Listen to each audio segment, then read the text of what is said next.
After enduring numerous trials, Genevieve and Asher have finally confessed their love and mocked each other. However, as Genevieve must now face the daunting task of telling her younger brother, Matthew, about their parents' death, she feels an unprecedented pressure. Can she find the courage to reveal the truth to Matthew? Meanwhile, will her relationship with Asher be strengthened and amidst the upcoming succession to the throne? Join our pack. Subscribe to start your adventure. Chapter 20, 6 Genevieve Pain. That's all I felt.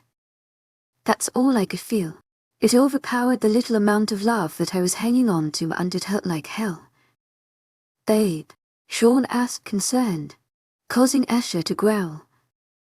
I leaned my head against the headboard and tightly closed my eyes before any tears flowed out. Everything hit me hard. My parents are dead. The killer kidnapped me and tied up my little brother. My mate is a complete ass. He almost killed my wolf. I shouted at everyone. I hurt everyone. I even hurt Matthew. The sorrow, disappointment. To my agent extraordinaire, Madeleine Nobel, heartfelt thanks for your unfading patience, enthusiasm. Melancholy, guilt, it filled my entire body and it was eating me up. Eve, Asher said softly. I stayed silent and brought my knees up to my chest. I wrapped my arms around my legs, then buried my face into my knees. Are you okay? Sean asked. I pursed my lips to hold in a sob that was itching to get out. But I wouldn't cry. I couldn't cry because if I cried, I know that I wouldn't be able to stop. I shook my head to answer Sean's question. Talk to us. Asher begged, but I couldn't talk. Because once I opened my mouth, I would cry. I knew that no words would come out, just whimpers and sobs. Do you want me to get someone? To my agent extraordinaire, Madeleine Nobel, heartfelt thanks for your unfailing patience, enthusiasm. Or Jordan. To my agent extraordinaire, Madeleine Nobel, heartfelt thanks for your unfading patience, enthusiasm. Sean offered. When my little brother's name left his mouth, all my plans of not crying crashed down. My body violently shook. Tears flowed down my cheeks to a small puddle on my bed. A loud sob escaped my lips and I buried my face in my hands. Asher engulfed me in his arms and rocked us back and forth. It's all gonna be okay. Why, he whispered. I shook my head in his chest. And my parents are dead. I stuttered. I know. Eve, Asher said softly. I could hear the sadness in his voice, reminding me that he actually knew what it felt like to lose his parents. The sight made me cry even harder. I buried my head in his chest and clung onto him like my life depended on it, because in that moment, as much as I would hate to admit it, I need Asher. I've always have, but I was pushing him away. I missed sorry. I whimpered. You have nothing to be sorry about, Asher said while rubbing my back. I hurt you, I stated sadly. Asher kissed the top of my head. I hurt you, too, whispered. If anyone should be apologizing, I loudly sobbed in his chest. He held me as I cried for over an hour, soaking his shirt in tears. Please stop crying, Asher pleaded. I hiccuped P.E. as I spoke. All I feel is the pain, I said honestly. The pain from everything was too much. That's the thing about pain. It demands to be felt, Asher said softly, and I got distracted from the pain. I let out a small chuckle and wiped away the rest of my tears. Did you just quote Augustus Waters from The Fault in Our Stars? I sniffled while tipping my head up to look at him. Maybe, Asher mumbled as his cheeks heated up. I giggled and lightly rested my head back on his chest. You're blushing. This never happened. To my agent extraordinaire, Madeleine Nobel, Heartfelt thanks for your unfailing patience, enthusiasm, causing me to smile. I took a deep breath and wrapped my arms around his waist. Your shirt is wet, I mumbled. I have a few extra ones. I'll change later. An image of Asher changing popped into my mind. The way his muscles would flex as he took off his shirt. His ABS. Damn. Those ABS. Mate. I gasped. Is that you? Yes. Her voice was still weak, but at least she's talking. Are you okay? I asked. She mumbled an incoherent responsive. Asher whispered, bringing me back from inside my head. Are you okay now? He inquired. Am I okay? The pain is gone. I have my emotions back. My wolf is coming back. I'm in my mate's arms. And Asher apparently loves me. I'm better than okay, I said softly. Asher kissed my head and we sat in silence. This past month was complete crap. I was rejected. My mate cheated. My parents died. I have responsibility of the throne. I'm Matthew's legal guardian. I went in a coma. I woke up from the coma and decided to give my mate a chance. He screwed up again. I was kidnapped. I turned off my emotions. My wolf was on the verge of death. My mate's wolf saved my wolf. My mate told me that he loves me. Then I ran away. My mate's wolf is actually decent though. Why are you smiling like that? Asher asked.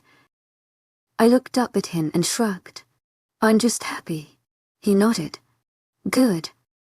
You said you love me, I whispered while smiling a little. Asher turned so we were facing each other. Yeah, Asher said with his own smile. He shouldn't love me. I hurt him. I was selfish and I turned off my emotions. But I was mean. I called you a bunch of names, then ran away.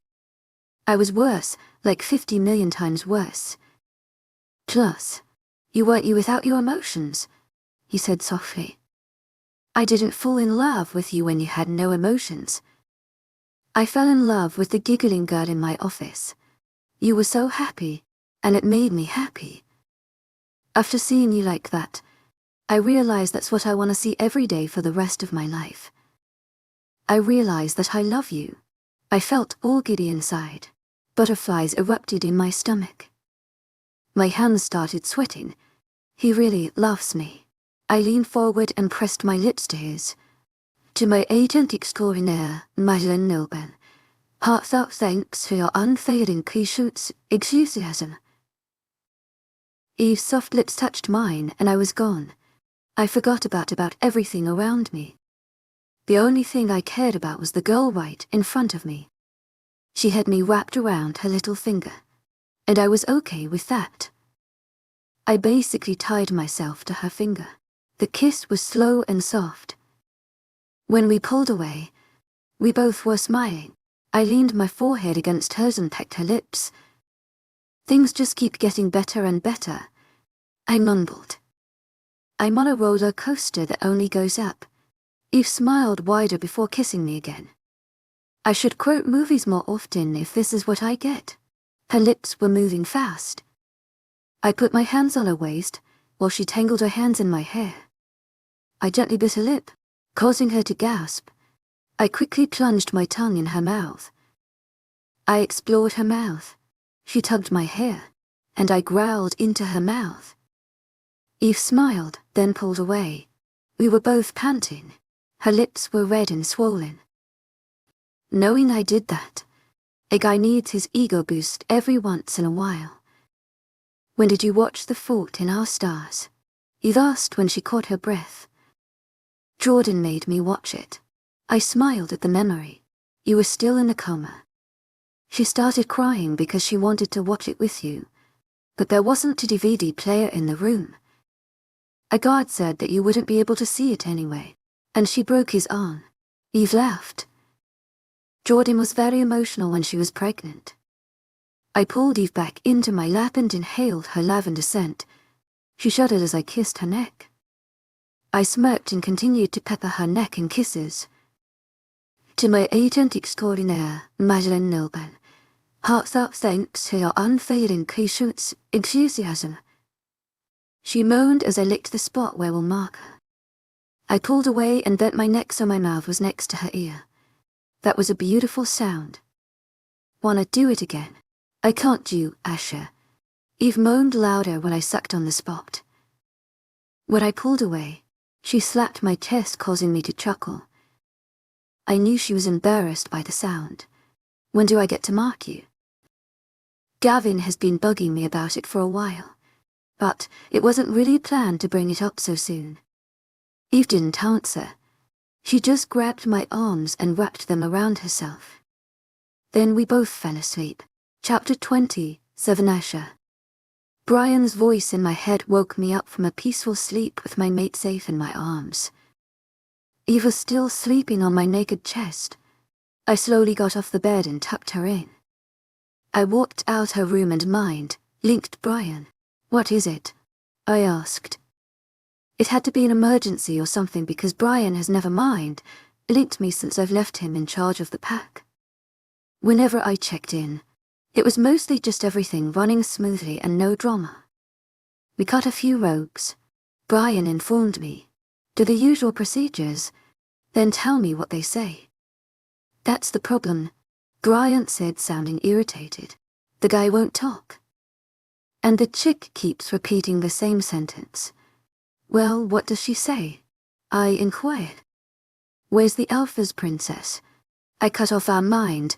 Lincoln walked to the living room. Sean was there with a sleeping Matthew. I motioned for Sean to come over to me. What's up? I gotta take care of some stuff. Watch over Eve for me. To my agent extraordinaire, Madeleine Nilban, heartfelt thanks for your unfailing patience, enthusiasm.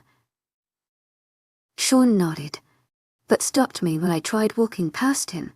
You need a shirt. He stated why. I'm gonna shift anyway. There's kids in there. He nodded towards the living room. I peeked in, and Jordan was there with Elise and other kids.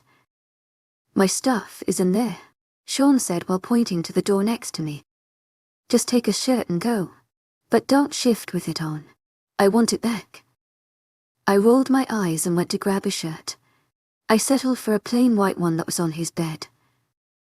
I walked past Jordan and the kids, then out the castle. I took off Sean's shirt before shifting and holding it in my mouth. Half an hour later, I shifted back into human form and slid back on the shirt. Brian was waiting for me on the porch. He had 2 files in his hands along with a pair of shorts. He handed me the shorts, then the files. The guy didn't give us any information, but I still wrote up the report. The girl answered a few questions, then kept repeating the sentence Brian said quickly. I opened up the file and read it aloud. Brittany Walters, 18, rogue for 2 years. Ran away from her pack. Hasn't found a mate. Why was she on our land? I asked Brian. That's when she started talking about Eve. I nodded and we walked down to the cells together. The 2 rogues were the only ones in here. The guy had short raven black hair. He was knocked out. And he was well built, but all werewolves are well. The girl had brown hair with lighter highlights that went down to her shoulders. Her eyes were brown, and they were staring right at me. Are you Brittany? The girl just stared at me and sniffed the air. She kept sniffing and looking around the room. Where is he? She shouted. Where is who? I questioned. Where's my mate? I thought she said that she hasn't found her mate. I don't know who your mate is, I said calmly. Your lie, she yelled as she came as close to the bars as she could without touching them. Who is your mate? Brian asked. I don't know, she said, exasperated, but I can smell him. He's probably part of my pack, I stated. You might have smelt him when we opened the door. Brittany shook her head. No, it's like he's in this room. But he's not. Brittany, Brian said softly. That makes no sense. He deadpanned. She growled at him. I can smell him. What does he smell like? She took a long whiff while her eyes shut. Coconuts. But it sounded more like a question. Coconuts. Who the hell smells like coconuts? Do you know anyone who smells like coconuts? I asked Brian. He shook his head. I've never smelled anyone who smells like coconuts. That's what he smells like. Brittany insisted. We'll help you find your mate. But for now, I need to know what you want with the princess. To my aged extraordinaire, Madeleine Nilben, heartfelt thanks for your unfailing patience, enthusiasm. Brittany shook her head. Mate now, princess later. Knowing what it feels like not to find your mate, I agreed. I thought about everyone in the pack, but I don't remember anyone smelling like coconuts. Who else came down here? Brian asked. No one. Just you this morning. Then you guys now. She answered. Is his scent still here? She nodded. It's not moving, but it's faint, like someone else's scent is mixed with it. What's the other scent? She sniffed. Oranges and grass, she shuddered. Such a weird combination. Her face scrunched up in a disgusted manner. Ush, Bryant said through the mind, blink. I glanced at him, waiting for him to say something. That's your scent. Citrus and grass is your scent, he informed me. How is her mate scent on me? I asked aloud. Brittany growled. I know you have him. Where is he? I swear that I don't have your mate, I said calmly. How could someone's scent be mixed with mine? Brian shrugged. It mixes when you use someone's lotion, or perfume, or hug them, or wear their clothes. I didn't use any lotion or perfume. I hugged Eve. But she's my mate and she doesn't smell like coconuts, so it's not her. And I just got shorts from Brian, but they didn't smell like coconuts. And I have Sean's. I got it, I exclaimed. Who is it? Brian asked. I took off my shirt and handed it to Brittany through the bars. Is that it? She nodded and continued to sniff the shirt. Honestly, she looks like a creepy ex-girlfriend who couldn't get over her boyfriend. So she stole his shirt to cuddle with it or something. Don't judge my weird imagination. Whose is this? She questioned. He's not from my pack. I have to make a call. Sean. To my agent extraordinaire, Madeleine Nilben. Heartfelt thanks for your unfailing patience, enthusiasm. I asked while picking up the phone. Have you found your mate? Asher blurted. No, I said sadly. I'm 19 and mateless. I didn't go on a trip and look for my mate. I just let nature take its course and hoped that we would eventually discover why. I questioned. I think I found her. To my agent extraordinaire, Madeleine Nilben. Heartfelt thanks for your unfailing patience, enthusiasm. Come to my pack house. What about Eve? She was still sleeping, but I didn't want to leave her alone. I can watch over her, Jordan offered. Go get your mate. Of course she would listen to my phone call. I smiled and mouthed, thank you. Jordan will watch Eve. I'll be there in half an hour, I said before hanging up. I ran out the castle and shifted, not caring about my clothes. My mate is waiting for me, and that's all that matters. My wolf was all giddy and pushed me to go faster.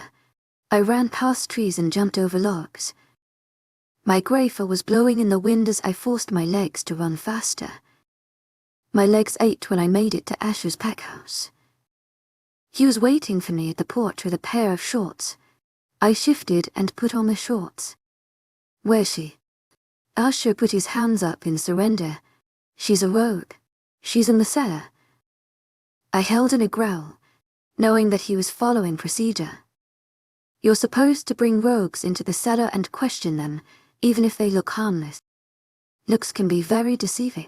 Why do you think she's my mate? I inquired. She smelt your shirt. Asher informed me as we walked into the pack house. She still has it, by the way. I don't think you're gonna get that back, he said with a small chuckle. He opened the door to the cellar, and I was hit with her scent. She smelled like rogue, but there was more, like strawberries and cream. I inhaled as I walked closer to the cells. Mate, my wolf growled. Mate, a girl mumbled from inside a cell. She had short brown hair with light-colored highlights and she had big brown eyes. I'm Sean. I introduced myself. Brittany, can you guys open the cell? I asked Asher and Brian. Asher gave me a smile as he shook his head. We need some info. She's my mate, I exclaimed. Can't you get info with her outside the cage? I questioned. She was talking about Eve, Brian stated. I looked at Brittany, who was now staring at the floor like it's the new iPhone 7.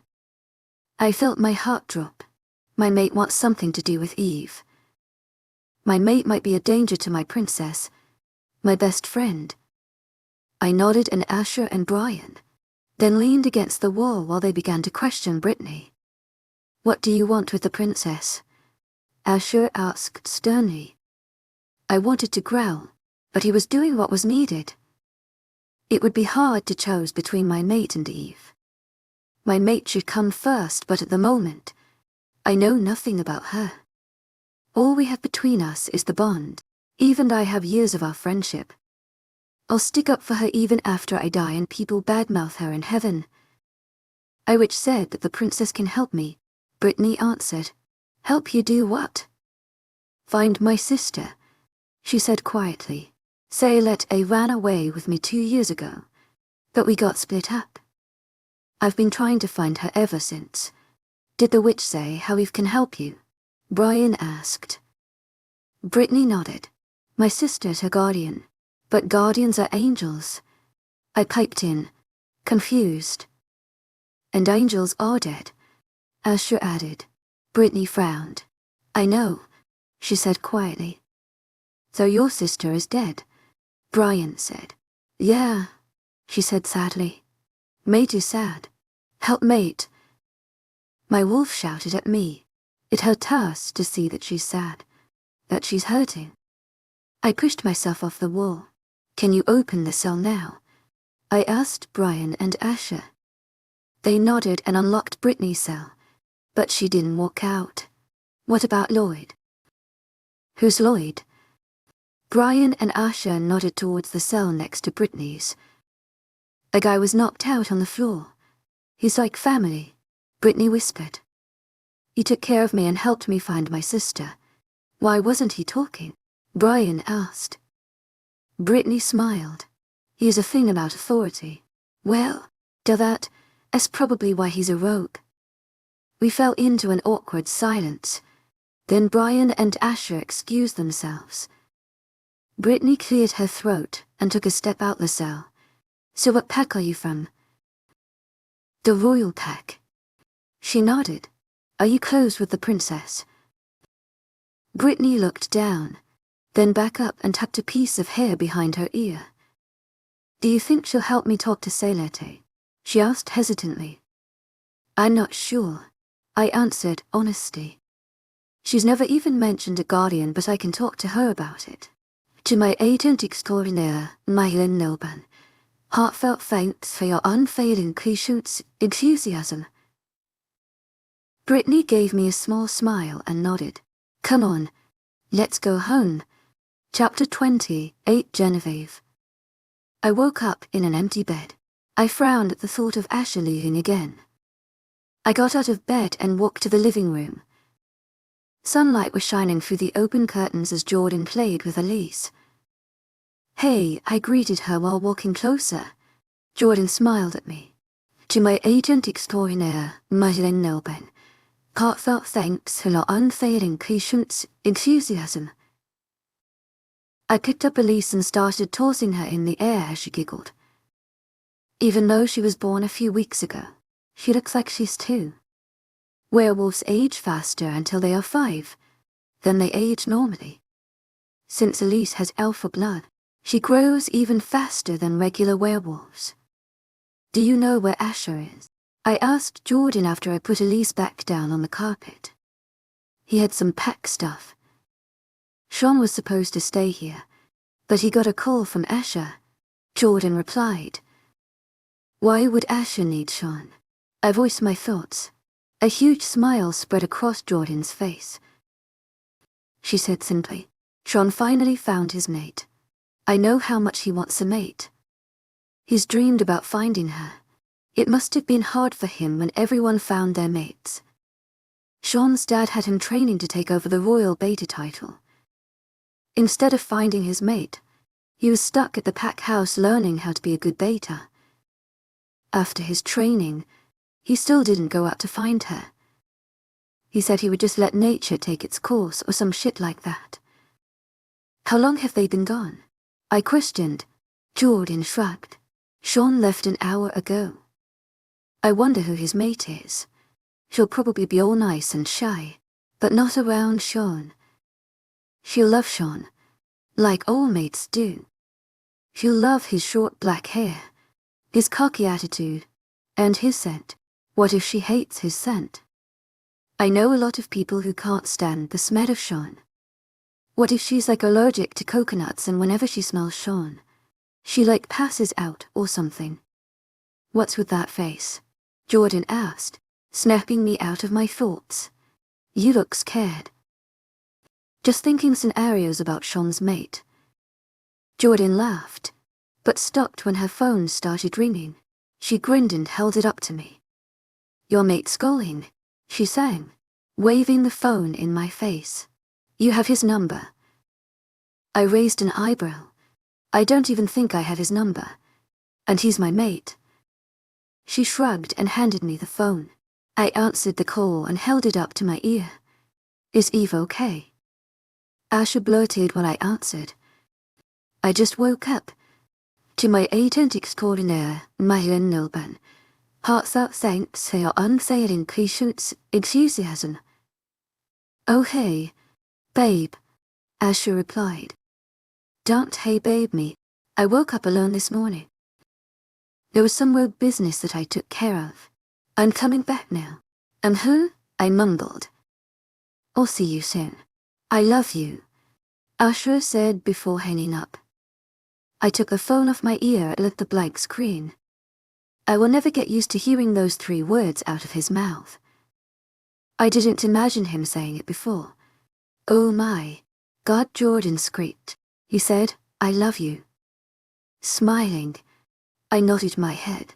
He's been saying it for a while, I admitted. But you didn't say it back. She noted. I nodded and jawed and tilted her head in confusion. I thought you turned on your emotions though. I did. Do you not love him? I love him, I assured her. Then why don't you tell him? I guess I'm just scared. Like what if he cheats again? Then it'll hurt even more since I developed these feelings. I think that if I tell him how I feel, then I won't be able to get back from that. I would be too deep in what we have, and I would be the one hurt in the end. I blurted. Oh, sweetie, Jordan said softly. You have nothing to be scared about or worry about. Asher loves you. I can see it when he looks at you. You're the only thing that matters to him. So you think he's changed? Jordan nodded. He will never intentionally hurt you, she said with pure confidence. A few minutes later, Scott walked into the living room and greeted us. Princess Genevieve. Luna Jordan. Hello, Scott. Do you need help with something? Jordan asked. Scott nodded. There's a girl here to see the princess. She said that her name is Hope. She said she will find me. Kind of creepy if you think about it. What does she look like? I questioned. Just because he says Hope doesn't mean it's the same girl. I'm not taking chances here. Long blonde hair and blue eyes. Scott answered. I nodded. She can come in. Scott left to get Hope, while Jordan picked up Elise. I'm gonna give her a bath, Jordan announced. I nodded and sat on the couch to wait for Hope. Genevieve, her soft voice said from behind me. I got up and greeted Hope. Am I needed here, Princess? Scott asked. I shook my head. I will be out front. Did you figure out what the message is? I asked Hope. She shook her head. I asked the moon goddess about it. She just said that I will figure it out in time. I groaned. It is never the right time for anything. I'm supposed to do a certain thing at a certain time in my life. Everything is planned out for me, and it's like I'm not even living anymore. I feel like the moon goddess puppet. I'm trying really hard to figure it out. Hope said. I still don't even know who he is. He imbalances life. I repeated the last part of the message. How can someone imbalance life? Hope shrugged. Maybe he's like dead, but living at the same time, like a zombie. I asked while giggling. Zombies don't even exist. Hope rolled her eyes. Maybe he's him or... Asher's alpha voice echoed through the castle. I strained my hearing to hear a soft whimper made by a female wolf. She sounded scared. To my agent extraordinaire, Madeleine Nilban, heartfelt thanks for your unfailing patience, enthusiasm. I shouted while running toward the front doors. Asher was standing in front of the castle in a protective stance. Scott was off to the side, letting Asher handle the situation. Sean was across from Asher, growling and pushing someone behind him. Both guys sneered and growled at each other. Their wolves were close to the surface. To my agent extraordinaire, Madeleine Nilban, heartfelt thanks for your unfailing patience, enthusiasm. I said softly. It was like he was in some trance as he was focused on Sean. I saw a small figure hiding behind Sean. Sean, I said, raising an eyebrow at him. He ignored me and growled at my mate again. Suddenly, Ingrid took over. I felt claws extend out of my hands and my canines grew. It was like I was shifting, but not all the way. This never happened before. Ingrid never had full control. I had no idea what was gonna happen. I was in the back of my own mind, watching the scene before me. Sean's gaze snapped towards me and his eyes widened. Eve. I loudly growled and the ground started to shake. It scared me, but not Ingrid. It was like she knew what was happening. She knew what we were doing. Babe, Asher said softly. Calm down. I felt the claws go back into my skin, and Ingrid slowly gave me control. What the fuck was that? Sean shouted at me, still in a protective stance in front of a person. Like he was protecting them from me. I narrowed my eyes at him and growled lowly. It wasn't as loud as my first growl, but the ground faintly shook. What is happening? I questioned my wolf. Hope will explain. Ingrid responded before going into the back of my mind. Wolves are so helpful, please note my extreme sarcasm. I slowly approached Sean to look at the person behind him. He pushed her farther back and growled at me. I used a strong voice to shout. It sounded stronger than Asher's alpha voice. To my agent extraordinaire, Madeleine Nilban, heartfelt thanks for your unfailing patience, enthusiasm. When he didn't flinch, I shouted louder now. Sean whimpered and had no choice but to bow his head in submission. He slowly inched away from a small girl. Please don't hurt me, she pleaded with tears running down her face. I shook my head at her. I'm not gonna hurt you, I said softly. What's your name? Brittany. I'm Sean's mate, she stuttered. I'm Queen Genevieve. I introduced myself. Then I actually heard what I said. I just called myself Queen. I referred to myself as the future Queen, but now it's like I was claiming the title. I'm no longer a princess. I'm the Queen. I didn't have that much time to ponder over it, because Brittany spoke again. Brittany slightly bowed her head. I am sorry for causing trouble. I shook my head. It is fine. Would you like to explain what's going on? I questioned. She stood up straight and glanced at her mate. I thought I smelt something, so I started running. Asher blocked the entrance and shouted. Sean got maddened. She trailed off. I nodded in understanding. What did you smell? I thought I smelt my sister. Brittany said quietly. But she's dead, Asher said from behind me. I slapped his chest. Don't be so blunt about it. I scolded him quietly so only he could hear. There is someone sent here though, Asher said while sniffing the air. Who's here? I have a visitor. Kana say lete. Brittany whispered while looking behind me and Asher. I turned around and saw a pale-faced Hope standing between the doorway. Brittany ran towards Hope, but Hope backed away. You're not supposed to be here, Hope said. What? Brittany asked. What's going on? Hope just shook her head and ran into the castle. Say lete. Brittany shouted and moved to run after her, but Sean stopped her. Let go of me. She thrashed around in his arms. She's my sister. Let go, Britt, Sean said softly. She can't be your sister. That's her. Sean, that's my sister, Brittany whispered. Sean frowned and his arms tightened around her. Your sis. She's right. Cutting off Sean. May I speak to you alone? I asked Brittany. Brittany slowly nodded her head. I'll see you later, she told Sean before following me into the castle. Sean frowned, but didn't follow. I sniffed out Hope's scent and followed it through the castle. We walked through hallways and rooms, until I found the library, where her scent was the strongest. I led Brittany into the room full of books, and I saw Hope leaning against one of the shelves. Say lete, Brittany said softly. Hope's head snapped up. You're not supposed to be here, she told Brittany.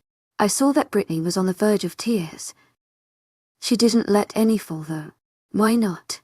She questioned. No one is supposed to know I'm here. She told me to keep it a secret. Hope answered as she looked back down. We fell into a silence, but it wasn't awkward. It was more sad, like no one knew what to say to each other. For the first time since we entered the room, I spoke up. I think Brittany's supposed to be here. The goddess made her and Sean mates, and she specifically sent you down here. She wouldn't have made them mates if she didn't want your paths to cross. I mused. Hope thought about it before nodding in agreement. This doesn't change anything though. I have a mission, and that is why I'm here, she stated. So you are her guardian, Brittany said quietly. Hope nodded. So you, Brittany trailed off. I died, Hope said. Hope sighed and pulled her long blonde hair into a ponytail. I found my mate. He was an alpha of a pack of rogues. I didn't care about him being a rogue and leading rogues. I loved him, but he didn't want me. I thought it was just some act so he wouldn't seem weak in front of the rogues. I was wrong. She wiped away some tears and continued. He started hitting me, so I ran away. Then he found me and he killed me. My own mate killed me. Hope started sobbing. Brittany sucked in a large breath before walking over to her sister and engulfing her in a hug. I'm so sorry, Brittany whispered. After Hope calmed down, she looked up at her sister. You've grown up so much, Brittany nodded. I missed you, Hope muttered. I missed you too, Brittany said before they started hugging again. I love you so much. I quietly left the library, letting them have their moment. Asher and Sean were leaning against the wall outside the door. Were you guys listening? Sean nodded before walking away from the library. Asher walked towards me and wrapped his warm arms around my waist. I buried my face in his shoulder and inhaled his citrus while I scent. I'm sorry for leaving this morning, Asher mumbled as he pulled away. I quickly pecked his lips. I moved to walk away, but Asher picked me up by my waist and threw me over his shoulder.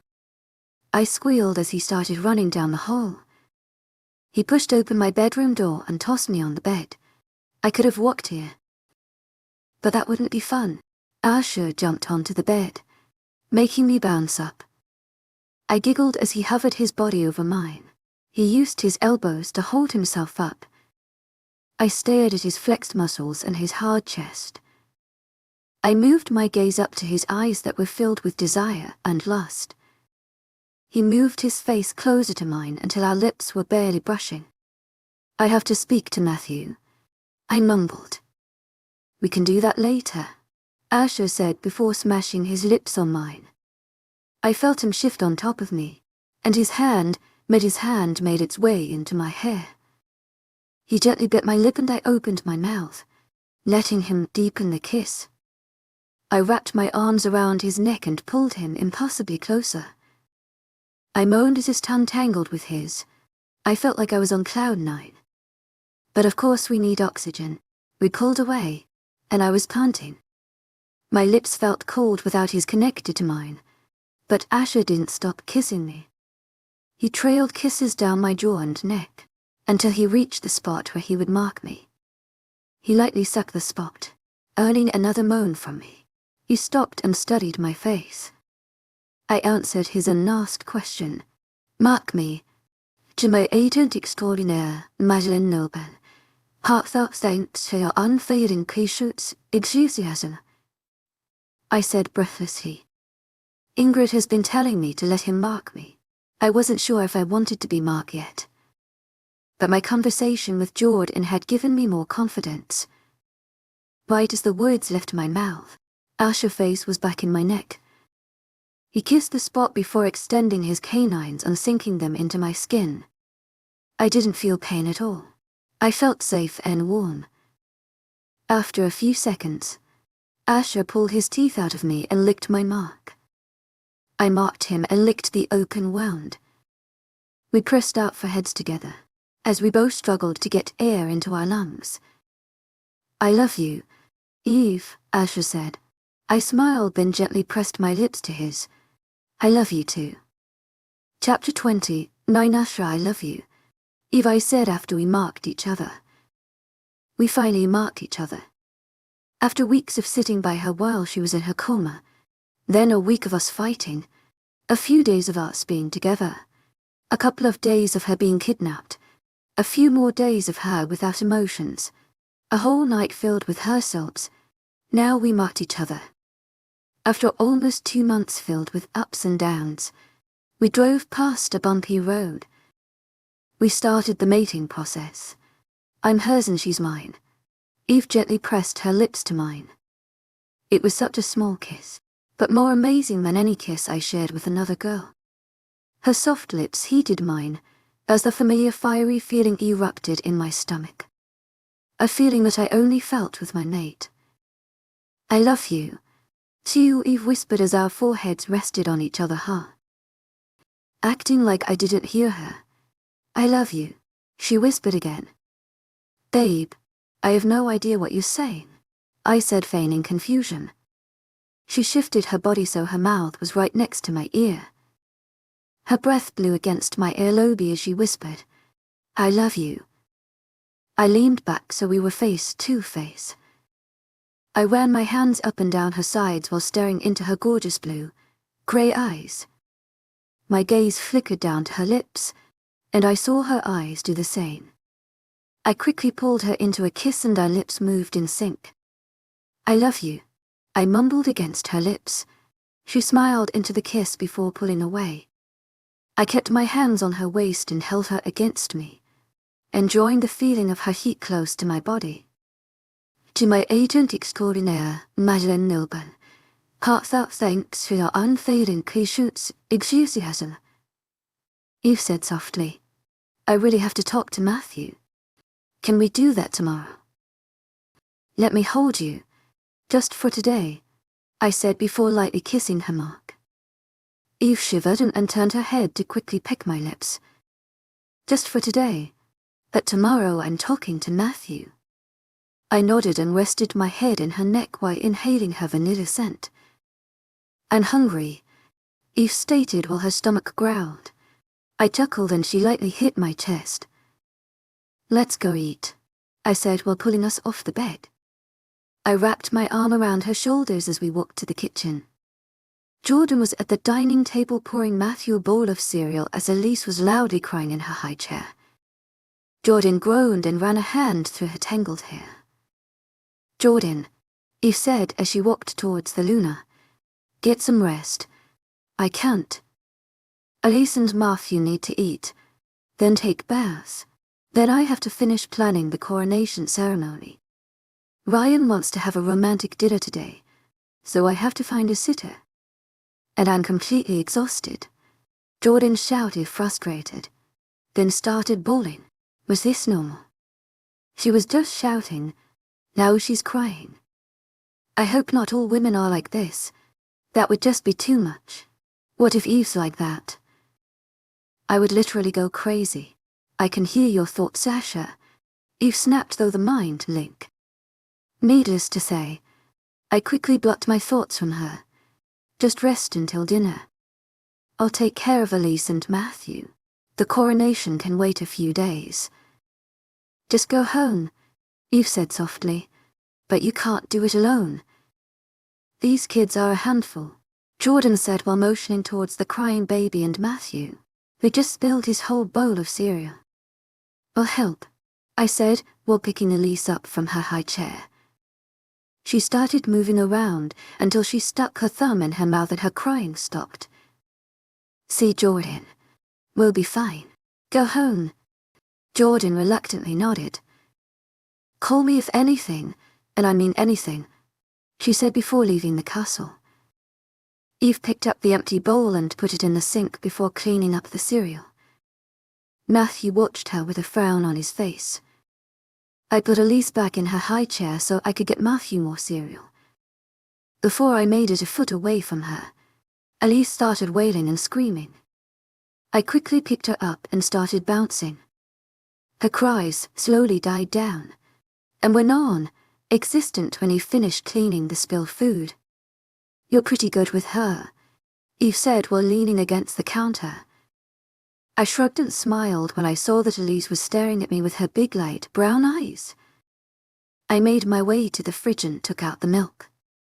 I held Elise with one hand while I started pouring the milk into her sippy cup.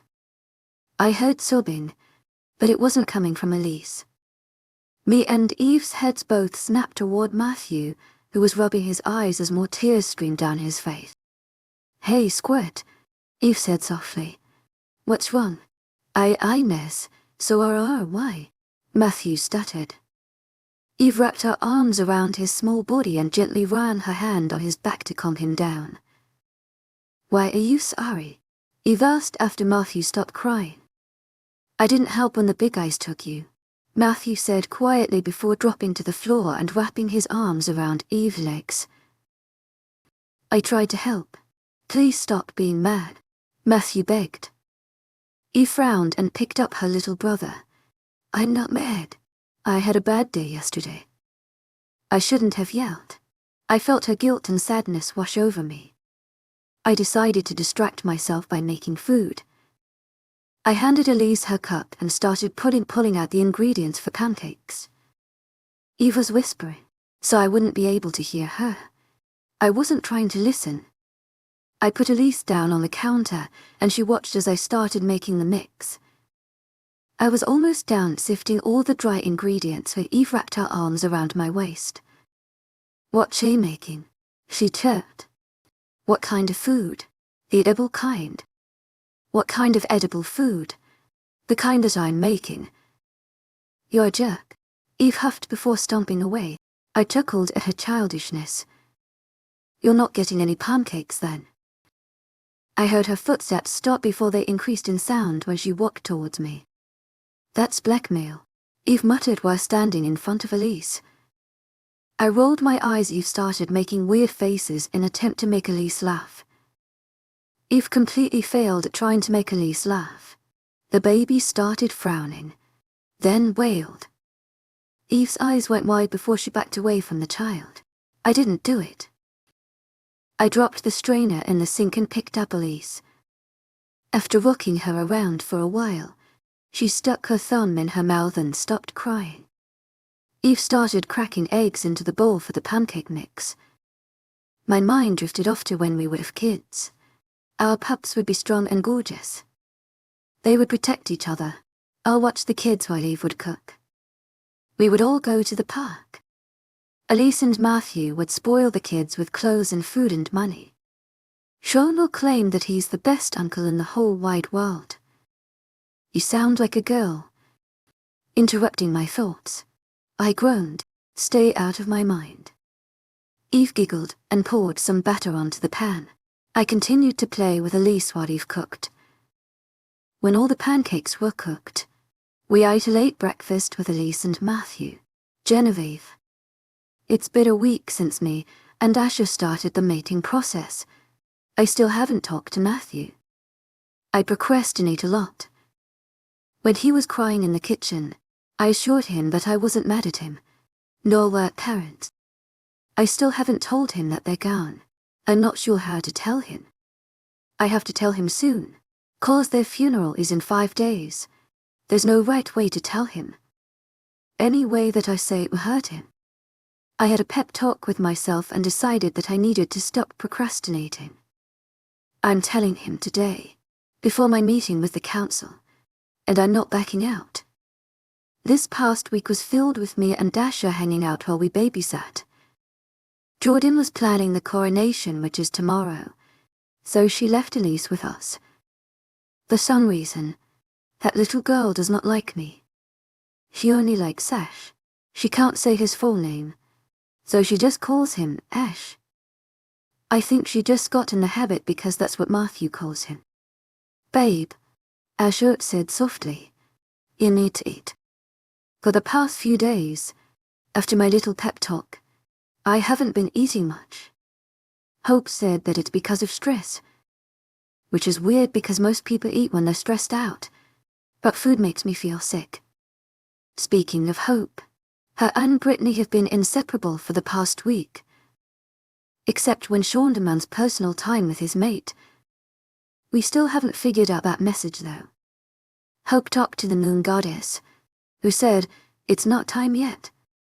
So we stopped trying to find out who, his and how he, imbalances life. It's like one big riddle that only the moon goddess knows. I shook my head. I feel like I'm gonna throw up. I groaned. You had like 2 bites. Elise ate more than you. Asher exclaimed, but my tummy hurts. I whined, you have to eat. This is like crazy unhealthy, and you're scaring me. Just eat, please. Asher begged. I sighed and stuffed another French fry in my mouth. Asher gave me a look, so I stuffed 2 more fries in my mouth. He pointed at a hot dog. I looked at him and pouted. Asher shook his head. Eat. I sniffled and took a bite of the hot dog. You're mean, mate. I grumbled after I swallowed the food. To my agent extraordinaire, Mythical Noble, heartfelt thanks for your unfailing patience, enthusiasm. I'm not mean. I'm just worried about you, he said while pushing my hair out of my face. I'm just stressed out, I said while pushing back tears that wanted to fall out. I took a deep breath and continued to talk. I have to tell my 6-year-old brother that he's never seen our parents ever again. I'm officially becoming queen of all werewolves. My parents' funeral is in 5 days. And don't even get me started about the council. It's all gonna work out fine, Asher assured me. You don't have to worry about all that. I shook my head and wiped away the traitorous tears that rolled down my cheeks. I'm 18. To my agent extraordinaire, Mythical Noble, heartfelt thanks for your unfailing patience, enthusiasm. I'm not supposed to be in charge of a 6-year-old kid. My life wasn't supposed to turn out like this. I'm not ready to be going to my parents' funeral. I'm not ready for to be queen. I'm not ready to take care of Matthew alone. I'm not ready to face the council. I might just. I can't do this. I buried my face in my hands as I started sobbing. Eve, look at me, Asher demanded.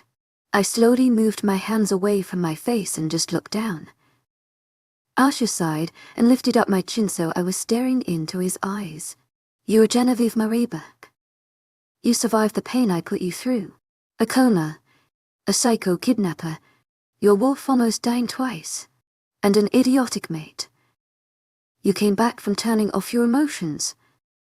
The past 2 months, you've been through more than anyone I know and you're still here. You are so strong. You can do anything, Asher stated. I took deep breaths and wiped the rest of my tears. You're gonna be there, right? Asher quickly nodded his head. Thank you, I whispered. Asher smiled and kissed my forehead. You ready to talk to Matthew? I reluctantly nodded my head and we stood up. We walked into Matthew's room and saw him on his bed stacking Lego blocks. Hey, Squirt, I said while approaching his bed. Hey, Eve. Hey, Ash. Matthew greeted us. I sucked in a large breath and sat on his bed. I wanted to talk to you about something, I said softly. Matthew nodded and pushed his Legos to the edge of his bed. Remember how Aunt Jordan said that Mommy and Daddy went on vacation? Are they coming back now? Matthew chirped. Asher grabbed my hand and gave it a squeeze. I shook my head to answer Matthew's question. His smile quickly turned into a frown. Mommy and Daddy told you about the moon goddess, right? I questioned. Matthew nodded. She picks our mates and watches over the werewolves. Yeah, she does. Mommy and Dad hurt, so they are going to stay with the moon goddess now, I said softly. When are they coming home? Matthew asked quietly. They're gonna live with the moon goddess. They can't come home anymore, I said while barely being able to hold back my tears. Matthew had tears trailing down his cheeks. Will they visit? I bit my lip while shaking my head. We can't see them anymore, but they're watching us, I said while pointing at the ceiling. They will watch over us just like the moon goddess, and they'll always be with us. To my agent extraordinaire, Madeleine Nilben, heartfelt thanks for your unfailing patience, enthusiasm. And here, I said while pointing at his head, then his heart. But I want to see them. Miss them. Matthew hiccuped, P.E.D. I know. I miss them too, but they're happy. They're with the moon goddess, I said while tears started rolling down my face. Mommy and Daddy are happy. I nodded. Matthew sniffled and wiped his face. He took deep breaths before hugging my waist. If Mommy and Daddy are happy, we should be happy too. A few more tears slipped out of my eyes before I gently kissed Matthew's head. Chapter 30. Genevieve after I talked to Matthew. He was yawning. Asher and I left so he could take a nap. Asher sat on the couch in the living room while I sat on his lap. He had his arms wrapped around my waist while rubbing my stomach. That went better than I expected, I said honestly. Asher kissed my mark, making me shiver. Stupid sensitive spot. You did good. Want to go out before the meeting? For a split second, Ingrid took control. No, she said simply before going into the back of my mind. She's been more active lately. She's not fully healed, but she's stronger than before. Why not? I asked my wolf. You need to talk to Hope, she responded. To my agent extraordinaire, Madeleine Nilben. Heartfelt thanks for your unfailing patience, enthusiasm. To my agent extraordinaire, Madeleine Nilben. Heartfelt thanks for your unfailing patience, enthusiasm. I have to talk to Hope apparently, I mumbled. That's okay. I'll go hang out with Scott. To my agent extraordinaire, Madeleine Nilben. Heartfelt thanks for your unfailing patience, enthusiasm. We both stood up and I gave him a quick kiss before he walked away.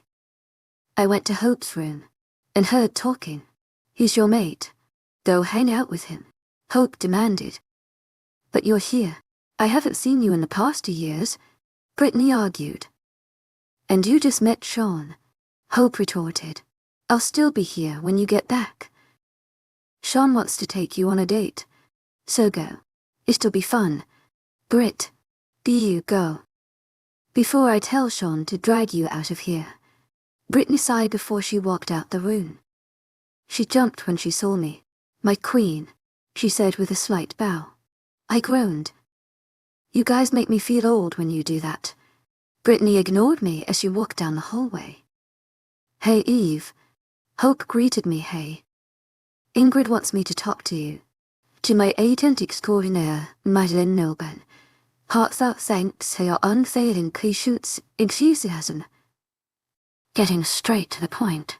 What about him? Well, where do I start? Oh, I was the ground shaking when I growled. Hope sighed and motioned for me to sit on the couch in her room. I'm not exactly sure. The moon goddess said that you're special. You have powers or something, she stated. To my agent extraordinaire, Madeleine Nobel. Heartfelt thanks for your unfailing patience, enthusiasm. She nodded. You can control the earth, which is why the ground was shaking. You can heal people, but that might take some time to learn. You can also transport, and you will learn how to transport others as well. I just blinked. Am I like? To my agent extraordinaire, Madeleine Nobel. Heartfelt thanks for your unfailing patience, enthusiasm. I questioned slowly. Hope shook her head. I have no idea what you are. The goddess just told me that you will obtain these powers at different times, not all at once. Since you have the power to move the earth, your healing power should come soon. I'm okay, I said slowly. Have you gone in heat yet? Hope asked randomly. I shook my head. It should have happened, but it never did. It won't happen. You won't get heat. What? Why not? I questioned. All wolves go into heat after they meet their mate. It's supposed to speed up the mating process. I wish I knew. You're lucky. It sucks, Hope grumbled. Have you found out anything else about the message? Hope sighed. Nope. We'll cross that bridge when we get to it. She quickly dismissed the subject. How was the talk with Matthew? It went pretty well, actually. We both cried, but it was easier than I thought. I said honestly. What did you tell him? She inquired. That our parents are gone alive with the Eve. Asher shouted as he barged into the room. We need to go, he said in a rush while grabbing my hand. What, why? I asked as he dragged me out Hope's room. To my agent extraordinaire, Madeleine Nobel. Heartfelt thanks for your unfailing patience, enthusiasm. The guards are holding them off, but there's a lot of them. We need to get you out of here, he stated while we ran through the castle. Wait. To my agent extraordinaire, Madeleine Nobel. Heartfelt thanks for your unfailing patience, enthusiasm. Coming to a stop. Where's Matthew? Asher grabbed my hand and started pulling me again. I'll get him once you're safe. I shook my head and ripped my hand from his grasp. I ignored his pleas for me to come back as I sprinted to Matthew's room. I froze when I saw that the door was broken down.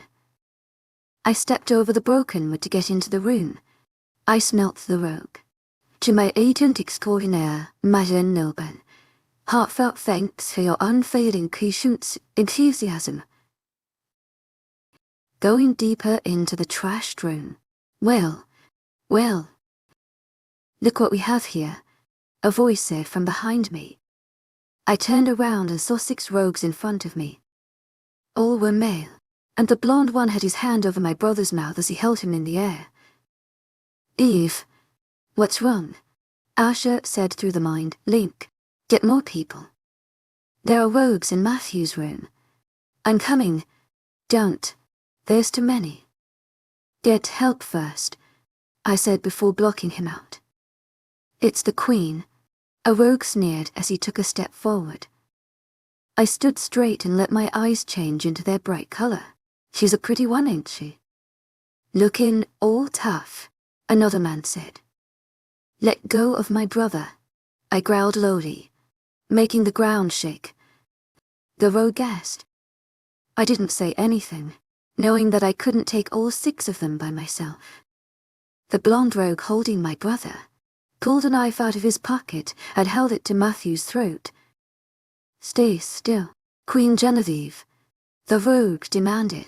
Do it now, he whispered. A man stepped forward. He wasn't a werewolf, but he's supernatural. He closed his eyes and started chanting, DTVMMOC, DTVMMOC, DTVMMOC, DTVMMOC, DTVMMOC. Damn witch. When he was done, he walked out with almost all the rogues. The blonde once smirked at me before pushing the blade into my brother's back. I quickly shifted and sent a lethal bite on his neck. He instantly died, and I shifted back. Matthew, I whispered as I grabbed my little brother. Help, somebody help. I shouted as loud as I could.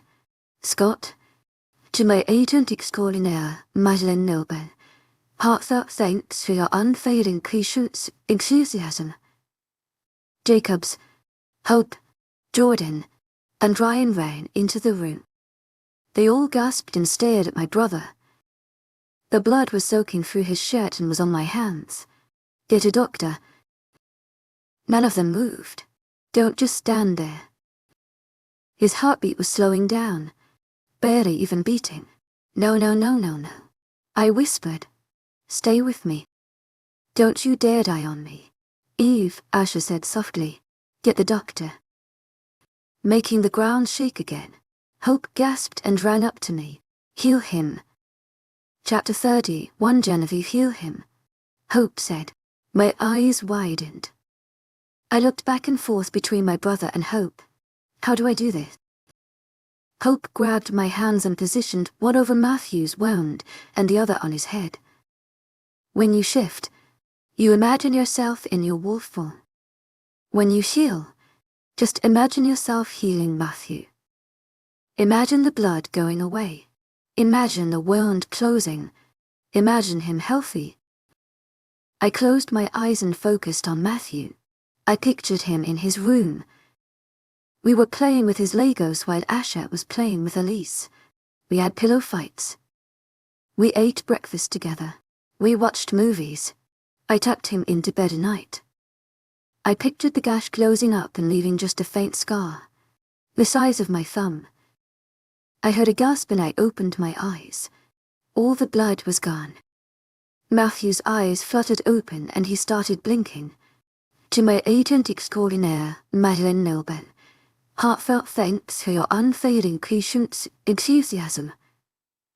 I asked Eve. He asked and tried to sit up. My brain hurts. I sighed in relief and hugged my brother close to my chest. I almost lost him. I love you so much, Matthew, I whispered as tears flowed down my cheeks. I love you to Eve, Matthew said slowly. I pulled away from him and looked at his confused face. You don't remember? Remember what? He questioned. I shook my head and just continued to hug him. It doesn't matter anymore, I mumbled. Eve.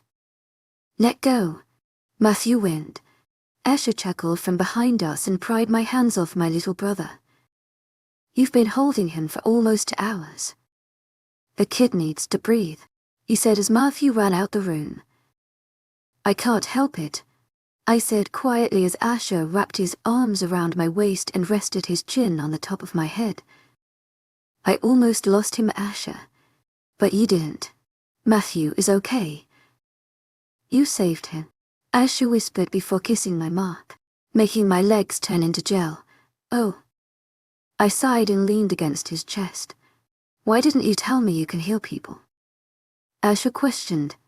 I just found out. That was the first time I'd ever healed someone. What happened? How did they hurt Matthew? He asked hesitantly. There were 6 guys. One of them held Matthew. He had a knife with him. Another guy came and he started chanting. I think he was a witch. After he stopped talking, all the rogues just left. But the guy stabbed Matthew. I explained. Did he get away? Asher asked while shaking with anger. I turned around at his arms and clasped my hands behind his neck. I buried my face in his chest and mumbled. I killed him. To my agent extraordinaire, Madeleine Nilban, heartfelt thanks for your unfailing patience, enthusiasm. Tears rolled down my cheeks. I killed someone. I never had to actually kill someone. I was trained in case of an emergency, but if there was any problems we had guards to take care of the situation. I'm Queen. I'm supposed to protect our species, not kill them. Asher gently wiped my tears away and hugged me close to his chest. You were defending Matthew. The rogue was a threat. You just disposed of a problem. You shouldn't feel sorry for protecting your family. Asher cooed. I silently nodded in his chest. So this witch. To my agent extraordinaire, Madeleine Nilban, heartfelt thanks for your unfailing patience, enthusiasm. What did he say? It wasn't English. Can you pronounce it? I nodded and replayed the man's words in my head. DT, VM. DT EVM. MOC. DT EVM MOC. That is definitely not English, Asher muttered. No shit. Sherlock. Whatever. Watson, he grumbled. I laughed and pressed my lips to his, making his pout completely disappear. Get some. A voice shouts, causing us to pull away. I blushed when I turned around. Sean, Brittany, Jordan, Scott, and Jacobs were standing in the hallway. Hush. Don't embarrass her, Jordan scolded Sean. Jacobs faked a gag. Get a room. I rolled my eyes. We're in a room. One with a door, Scott exclaimed. Enjoying the way Scott was relaxed around my closest friends, my family. And one that's not your 6-year-old brother's room, Jacob said before they all started laughing. I pouted and glared at the bunch. I smirked to myself and focused. The laughter was replaced with gasps and shrieks as I used my powers. The ground beneath them dipped, then became straight once again. I smiled and threw my fist in the air. Asher chuckled from behind me. You're just too much, he mumbled as we watched our friends try to catch their breath. Your Highness, Scott said, trying to get my attention. Please don't call me that. I feel old. To my agent extraordinaire, Madeleine Nilban, heartfelt thanks for your unfailing patience, enthusiasm. I looked at the group and noticed that they all looked extremely serious. Scott was standing straight with his hands glued to his sides. Jordan and Brittany had their arms crossed in front of their chests. Jacobs and Sean were in a position that they would use to intimidate someone. What's going on? Asher questioned from behind me. I felt uneasy, knowing that bad news was about to come out. Jacob stepped forward, so he was in front of everyone else. Word has gotten out that you have abilities. What? I asked. There's a snake in the castle, Sean stated angrily. I groaned. What am I supposed to do? I'm not officially queen yet, and I already have a traitor in my castle. But no one new has joined the castle, just Jacobs and his guys, who everyone trusts. I know for a fact it isn't any of them. I can just feel it. They can be trusted. Nothing for now. Jordan speaks up. You have that meeting with the council in an hour. Great. I get to sit in a room full of old werewolves. Just wonderful. Everyone is grieving over the loss of our king and queen. We are sorry for your loss. Malcolm, one of the council member, To my agent extraordinaire, Madeleine Nilben, heartfelt thanks for your unfailing patience, enthusiasm. Usher and I are currently sitting in the conference room with 7 men and 3 women, who are all part of the council. Thank you, Mr. Malcolm, I said politely. Usher gave my hand a gently squeeze. When is the coronation? Jeanette ball bouncing in her seat. She looked like a giddy teenager who just asked to prom. Tomorrow evening, I answered. Alpha Reed, Malcolm said. What are your plans for your pack? Usher shifted uncomfortably. You don't need a decision now. We can figure it out another time, I assured him through the mind link. I'm aware that I have responsibilities as the king, but I also have responsibilities as the alpha of my pack. I am not going to abandon them. So what is your plan? Malcolm asked. He obviously just means business. The other council members barely talked. My beta is taking responsibility of my pack for the time being. I will be staying here in the castle with my mate. Malcolm nodded and changed the subject. I hear that you have powers. Word does go around quickly. Yes, sir. To my agent extraordinaire, Madeleine Nilben, heartfelt thanks for your unfailing patience, enthusiasm. I have the ability to move the earth and heal people. Malcolm raised his eyebrows and looked at me skeptically. He grabbed his briefcase, then placed it on the table. He pulled out a silver knife. You don't mind demonstrating these abilities, do you? He didn't wait for an answer as he slid the blade across his hand. I gulped and walked toward him. I took a deep breath and took his hand in both of mine. When I was finished, Malcolm held his hand up to show the rest of the council. Interesting, Malcolm said while examining his hand. I sat back down in my seat by Usher. He grabbed my hand again and started rubbing circles on the back. What do you mean by move the earth? Another council member asked. I easily made the ground shake, and everyone grabbed the table for support. You seem to have these powers under control, Malcolm commented. I nodded. I haven't had them for long, but I can easily control them, I stated confidently. Are you part witch? Jeanette asked. No. I just randomly got these abilities. To my agent extraordinaire, Madeleine Nilben, heartfelt thanks for your unfailing patience, enthusiasm. Leaving the moon goddess out of the conversation. It chances are that you will pass these powers on with your children, Malcolm said. You two will need to complete the mating process within the week. I took a deep breath. To my agent extraordinaire, Madeleine Nilben, heartfelt thanks for your unfailing patience, enthusiasm. Wanting to make sure I heard him right. The mating process will need to be completed before the end of the week. You will also need to be pregnant with pups by the end of the month, Malcolm stated. I felt anger course through my body. He wants me to have sex and mother a baby. I'm 18. I'm not ready for a kid. I already have Matthew. Asha and I aren't ready to complete the mating process. We just started it, for crying out loud. And if we don't, Asha questioned, you have no choice. The kingdom needs an heir.